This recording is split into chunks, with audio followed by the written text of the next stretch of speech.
Esta é a Voz da Profecia, com mais uma de suas mensagens de fé.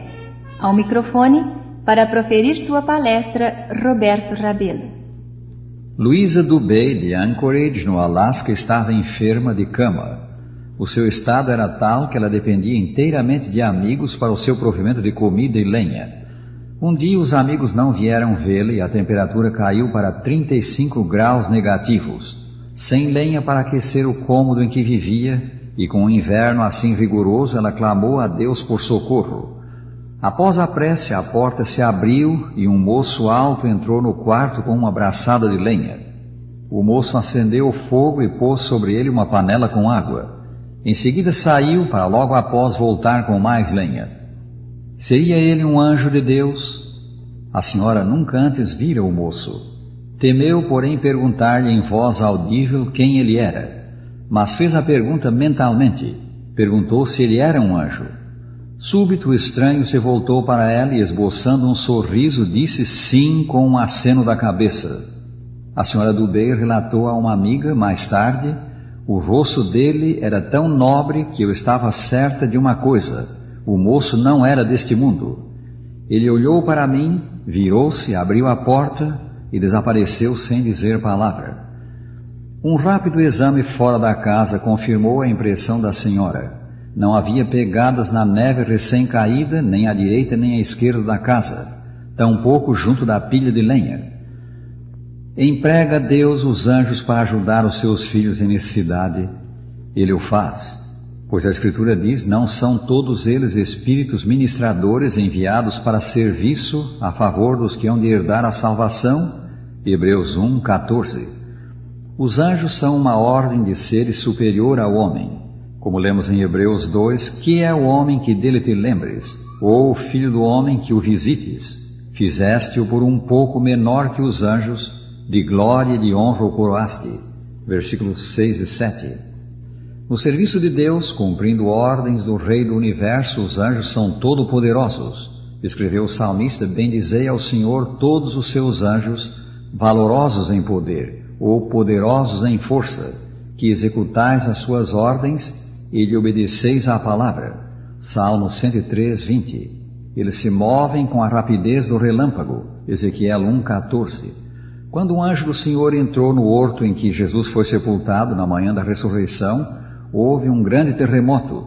O seu aspecto era como um relâmpago e a sua veste alva como a neve. E os guardas tremeram espavoridos e ficaram como se estivessem mortos. São Mateus 28, 2 a 4. Devemos conhecer melhor os anjos e o seu ministério. Devemos saber o que Deus tem à disposição de seus filhos. No seu recente best-seller, Os Anjos, Agentes Secretos de Deus, o evangelista Billy Graham pergunta: por que escrever um livro sobre os anjos? E responde: porque as forças do mal parecem estar devorando as mentes de pessoas já perturbadas e frustradas da nossa geração. Por isso creio que chegou o tempo de focalizar os aspectos positivos da fé cristã.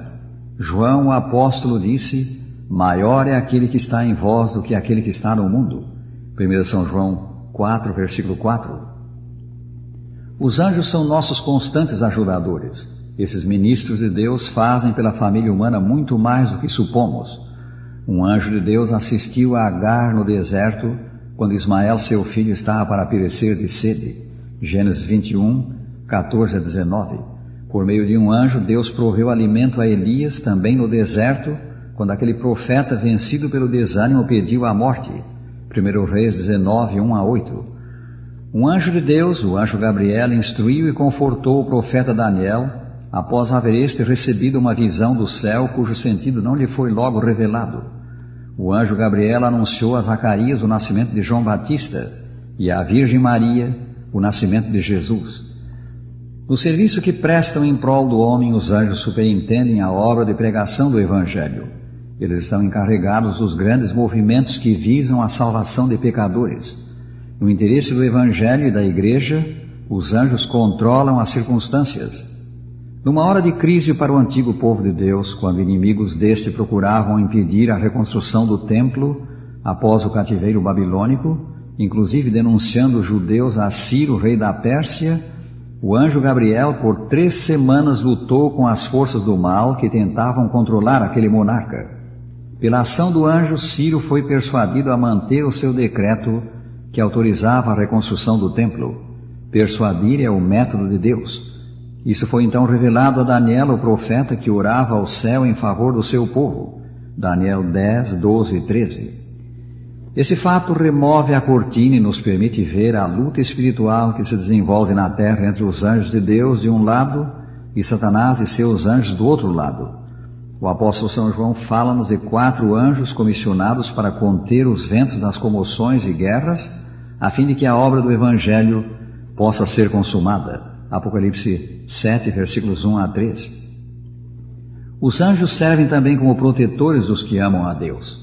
Quando Daniel foi lançado na cova dos leões, em Babilônia, Deus enviou o seu anjo e fechou a boca dos leões. Daniel 6, 22. Quando os apóstolos foram presos em Jerusalém, um anjo do Senhor abriu as portas do cárcere e os pôs em liberdade. Atos 5, 19. O mesmo aconteceu a São Pedro quando Herodes o prendeu intentando matá-lo. Atos 12, 1 a 11. No seu já mencionado livro, Os Anjos, Agentes Secretos de Deus, o evangelista Billy Graham narra a seguinte história sobre o missionário João Patton. Patton trabalhava nas Novas Hébridas. Certa noite, um grupo de indígenas hostis ao seu trabalho cercaram a sede da missão com o objetivo de incendiá-la e matar o missionário e sua esposa. O cerco prosseguiu durante toda a noite e, no decorrer daquelas horas de terror, o casal orava a Deus pedindo proteção e livramento. Ao amanhecer, eles se maravilharam de ver os atacantes se retirarem sem causa aparente. Então agradeceram a Deus o livramento concedido. Um ano depois, o chefe da tribo converteu-se ao cristianismo e Patton, lembrando o que acontecera, perguntou-lhe o que o impedia de queimar a casa e matar os missionários. Surpreso, o chefe respondeu com a pergunta: quem eram aqueles homens que o senhor tinha ao seu lado? Não havia homem algum na casa, esclareceu Patton. Apenas eu e a minha esposa. O chefe indígena disse então que haviam visto muitos homens rodeando a casa. Centenas de homens grandes, de vestes brilhantes e com espadas desembainhadas nas mãos.